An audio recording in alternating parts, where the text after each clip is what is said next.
আছো। ষষ্ঠ শ্রেণী গণিতের ক্লাসে তোমাদেরকে স্বাগতম। ধারাবাহিকভাবে আমরা এই অধ্যায়ে ক্লাস করেছি। আজকে আমরা 3 নম্বর ক্লাস করবো। আমি নার্গিস তাসনিম, সহকারী শিক্ষক গণিত, শিরোনামে Nusrat school and college Rajshahi, শ্রেণী ষষ্ঠ, অধ্যায় চতুর্থ 4.1 বীজগণিত রাশি। আমরা এর 3 নম্বর ক্লাসটি করে ফেলবো আজকে। এর শিক্ষণফল আমি এর আগের দিনই দেখেছি এবং আমরা একটু মনে করার জন্য আজকে করব যে এই অধ্যায়ে কি কি দেখেছি মনে। আচ্ছা, আমরা শিক্ষণফল দেখেছি কতদিন, আমরা পূর্বের পাঠ থেকে কিছু জিনিস দেখিনি বা মনে করে নিই। 7x + 6y, এখানে চলক কয়টা আছে? 2টা, x এবং y, কারণ দুটো আলাদা আলাদা অক্ষর প্রতীক, ঠিক আছে? এবং গাণিতিক কোনটা আমাদের গুণ অবস্থায় আছে, সাংখ্যিক চিহ্ন, সেটা হচ্ছে কি 7, এটা হয়ে যাচ্ছে তাহলে আমাদের সহগ, তাহলে y এর সহগ কি 6, তাই না? তাহলে এটা আমরা আগের পাঠ থেকে মনে করে নিলাম, একটু পরবর্তী অঙ্কগুলোতে কাজে লাগবে তোমাদের। চলো আমরা পরবর্তী অঙ্কে চলে যাই। আচ্ছা দেখো, বইয়ের 6 নম্বর, একটি কলমের দাম x টাকা এবং একটি বইয়ের দাম y টাকা হলে নিচের রাশিগুলো দ্বারা কি বোঝানো হয়েছে তা লেখো।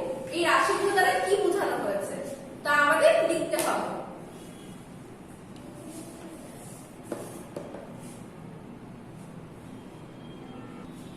বইয়ের 6 নম্বরটা আমরা এবার দেখে নিই।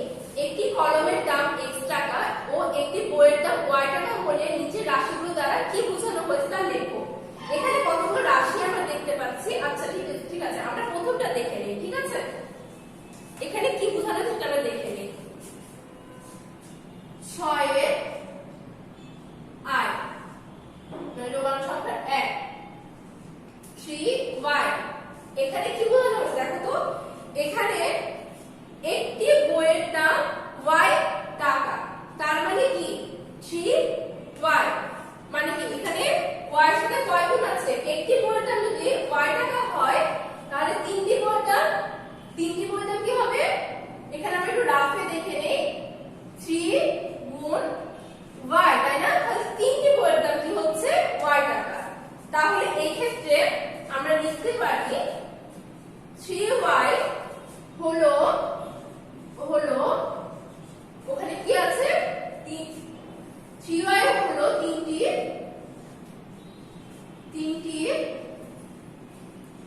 বইয়ের দাম, ঠিক আছে? কারণ এখানে 3y আছে, মাঝখানে কিছু নাই, মানে গুণ অবস্থায় আছে, ঠিক আছে? এটা আমরা এর আগের ক্লাসগুলোতে দেখেছি। আচ্ছা, আশা করি তোমরা 1 নম্বরটা বুঝতে পেরেছো। এবার আমরা 2 নম্বরটা দেখি। 7x মানে কি? একটি কলমের দাম লেখা আছে x টাকা, তাহলে 7x মানে কি হচ্ছে? 7 গুণ x এর 7 গুণ। তাহলে আমরা এবার বোর্ডে একটু দেখে নেই। 7x হলো 7টি কলমের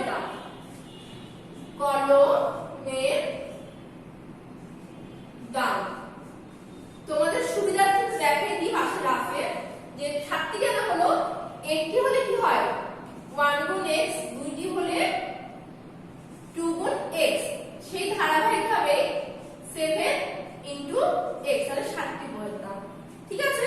আশা করি তোমরা বুঝতে পেরেছো। যদি না বুঝো হোয়াটসঅ্যাপ নাম্বারে অবশ্যই যোগাযোগ করবে, আমরা সেটা সলভ করে দেওয়ার চেষ্টা করব। পরবর্তীতে চলে যাই। দেখো এখানে কি দেওয়া আছে? x + 9y, এটা কত পদী বলতে পারবে? এর আগের ক্লাসে কিন্তু আমরা দেখেছি এটা দ্বিপদী, কারণ যোগ দ্বারা দুটো পদ যুক্ত আছে, তাই না? এবার দেখে নিই 3 নম্বরটা। দেখো x + 9y হলো, দেখো এখানে যে যোগ আছে, x হচ্ছে কলমের দাম, y হচ্ছে কিসের দাম? একটি বইয়ের দাম। তাহলে আমরা বলতেই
আছে এবং এবং হচ্ছে 8টি বইয়ের দাম এর সমষ্টি, কারণ যোগ অবস্থায় আছে, ঠিক আছে। আর y এর সাথে 8 গুণ অবস্থায় আছে। চলো আমরা অঙ্কটা করে ফেলি। হলো 5টি কলমের দাম ও 8টি, আমরা এখানে 5 বাংলায় লিখবো, কখনোই না, বীজগণিতে আমরা সবকিছু ইংলিশে লিখবো, ঠিক আছে। 8টি বইয়ের দামের সমষ্টি, ঠিক আছে। দেখো তোমরা এই যে 5 নম্বরটা বাসায় করবে, যদি কোনো সমস্যা হয় অবশ্যই জানাবে, একদম একই রকম, ঠিক আছে। চলো আমরা পরবর্তী অঙ্কে চলে যাই। দেখো পরবর্তী অঙ্কে কি বলেছে, এতক্ষণ আমরা কি করলাম বলো তো, ওটা বীজগণিতের রাশি দেওয়া ছিল, আমরা সেটা কথায় লিখলাম, ঠিক আছে। এখন আমরা কি করব, দেওয়া আছে কথায়, সেটাকে আমরা বীজগণিতীয় রাশিতে পরিণত করব, ঠিক আছে। চলো আমরা অঙ্কগুলো করে ফেলি।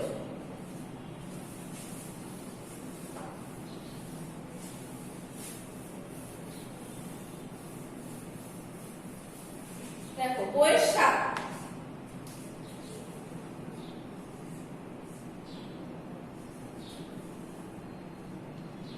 কয়ের 1 নাম্বার। দেখো এখানে দেওয়া আছে একটি খাতার দাম x টাকা, একটি পেন্সিলের দাম y টাকা এবং একটি রাবারের দাম z টাকা হলে 5টি খাতা ও 6টি পেন্সিলের দাম কত। তাহলে 5টি খাতা মানে কি x, তাহলে 5 * x। দেখো এখানে সমাধান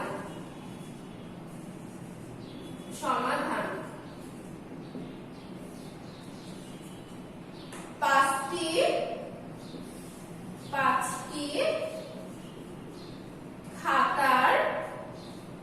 খাতার দাম সমান সমান 5।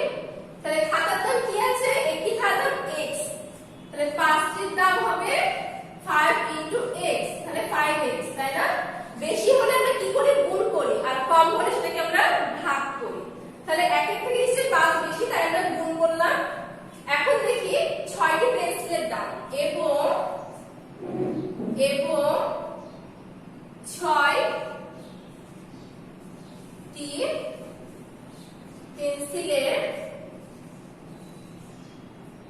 পেন্সিলের দাম সমান সমান কত হচ্ছে, 6 * পেন্সিল হচ্ছে y তে বলা হচ্ছে, একটি পেন্সিলের দাম y টাকা, তাহলে 6টির দাম কি হবে 6y, তাই না, 6y। তাহলে সমষ্টি মানে কি যোগ, অতএব মোট মানে কি সেটা সমষ্টি মানে একসাথে করা, অতএব নির্ণেয় যোগ সমান সমান 5x + 6y, ঠিক আছে। এখন অ্যানসার, আমরা কি অ্যানসার এভাবে অ্যানসার লিখে দিব না, এভাবে আমরা কখনোই অ্যানসার লিখব না, ঠিক আছে, মাথায় রাখবা সবাই। আমরা নিচে অ্যানসারটা লিখব, ঠিক আছে, 5x + 6y। তাহলে এটি হচ্ছে আমাদের 5টি খাতা এবং 6টি পেন্সিলের দাম। এবার আমরা চলে যাই পরবর্তী অঙ্কে।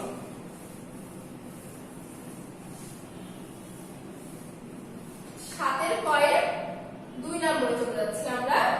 দেখো এখানে কি লেখা আছে, 8টি পেন্সিল ও 3টি রাবারের দাম কত, একই রকম। এখানে পেন্সিলের দাম দেওয়া আছে y, রাবারের দাম z। তাহলে আমরা করে ফেলি, চলো। 8টি পেন্সিলের দাম সমাধান। দেখো 8টি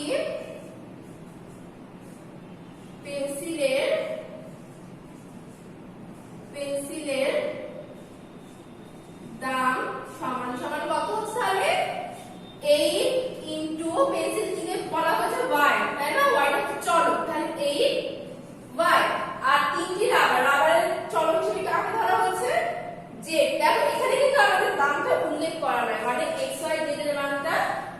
অজানা, সেটাকে কিন্তু আমরা চলক বলছি। দেখো তারপরে কি তিনটি রাবার, তিনটি রাবারের দাম সমান সমান 3 ইনটু জে। তাহলে আমরা এটাকে 3z লিখতে পারি, তাই না? আমার সাথে সবাই তুলে নিবা। অতএব এটা কি বলেছে? মোট দাম মানে সমষ্টি, যেটা এর আগের অঙ্কে আমি বললাম। তাহলে কি হচ্ছে? নির্ণেয় যোগ সমান সমান 8y প্লাস 3z। ঠিক আছে? একইভাবে আমরা অ্যান্সারটা নিচে লিখে দিব। Answer 8y plus 3z। ঠিক আছে? আশা করি তোমরা বুঝতে পেরেছো। এবার আমরা চলে যাই 3 নম্বরে, 7 কয় 3 নম্বর অঙ্কে। ঠিক আছে?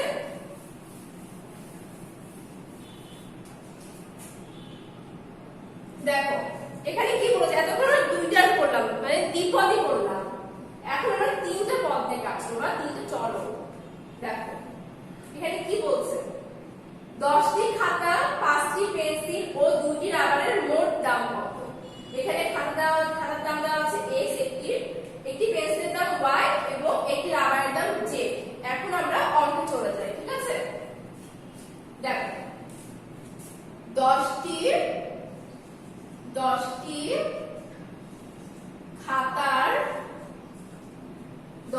খাতার দাম সমান সমান 10 ইনটু খাতার দাম কিনে বলা হয়েছে x দিয়ে, 10 ইনটু x, তাই না? তাহলে 10x। তারপরে কয়টি পেন্সিল? 5টি পেন্সিল, পেন্সিলের দাম কিনে y দিয়ে, 5টি পেন্সিলের দাম সমান সমান 5 ইনটু পেন্সিলের দাম কিনে বলা আছে একটি পেন্সিলের দাম y, তাই না? দেখো তারপরে কি হবে? এবার 2টি রাবার এবং 2টি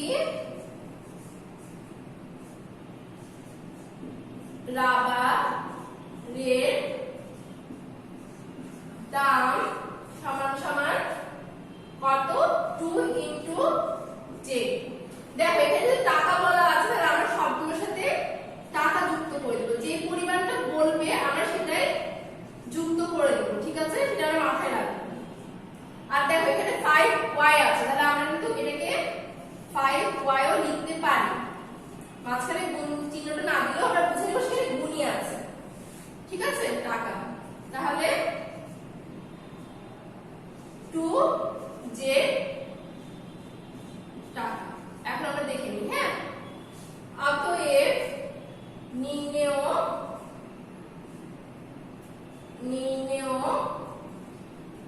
যোগ সমান সমান 10x plus 5 into y plus 2 into z। দেখো এখানে সম্পূর্ণটার উপর আমরা ব্র্যাকেট দিব, দিয়ে টাকা কথাটি লিখব। ঠিক আছে? এগুলো সবগুলোর ক্ষেত্রেই হবে টাকা কথা। ঠিক আছে? কারণ ওখানে আমাদের পরিমাণটা টাকাতে দেওয়া আছে। পরবর্তীতে চলে যায়। তাহলে answer 10x plus 5y plus 2z টাকা। ঠিক আছে? আশা করি তোমরা বুঝতে পেরেছো। তাহলে এখানে আমরা 10টি কি পেলাম? খাতার দাম এবং 10টি পেন্সিলের দাম, 2টি রাবারের দাম একত্রে। ঠিক আছে? মোট দামটা পেয়ে গেলাম।